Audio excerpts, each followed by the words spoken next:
नमस्ते दोस्तों, आप लोग को स्वागत करती हूँ अपने यूट्यूब चैनल पर। आप लोग के सामने एक विवाह गीत सुनाने जा रही हूँ। अगर अच्छा लगे तो हमारे वीडियो को लाइक, सब्सक्राइब, शेयर जरूर करिएगा। कमेंट में बताइएगा हमारा गीत कैसा लगा।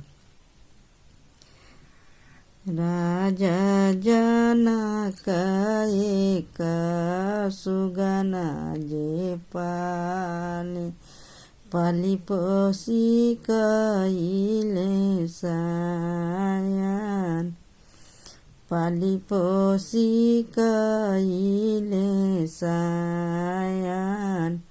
राजा जनक एक सुगना जे पाले, पाली पोसी कइले सायन।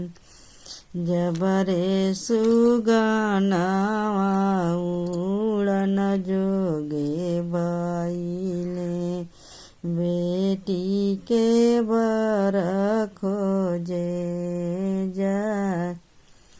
जबरे सुगनावा उड़न जोगे बइले, बेटी के बर खोजे जाए। उड़त उड़त सुगना अवधपुरी गइले, राजा दशरथ जी के दर। उड़त उड़त सुगना अवधपुर गइले, राजा दशरथ जी के दर। राजा दशरथ जी के दर। घर में से निकलेला राजा दशरथ जी, करेला सुगनावा से बात।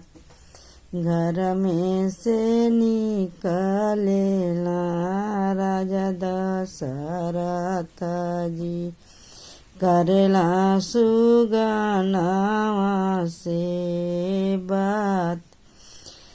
के करहुआ तुही हरिला सुगनावा, के कर चिट्ठी लिहले ठाड़।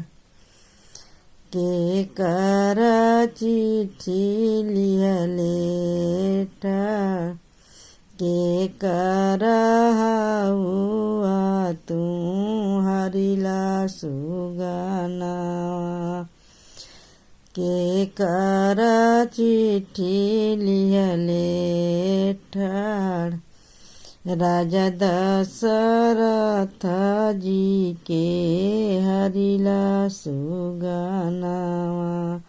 राजा जी के चिट्ठी लिहले ठाड़, राजा दशरथ जी का हरिला सुगनावा।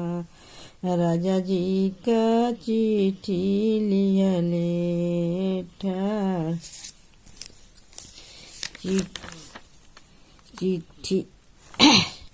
चिट्ठिया बाचे राजा बगिया में गइले, करेला सुगनावा से बात। चिट्ठिया ही बाचे राजा बगिया में गइले, करेला सुगनावा से बात। या बहिन त मोरे रामा लड़िका नादाना, के करे संगे रचबो बिया।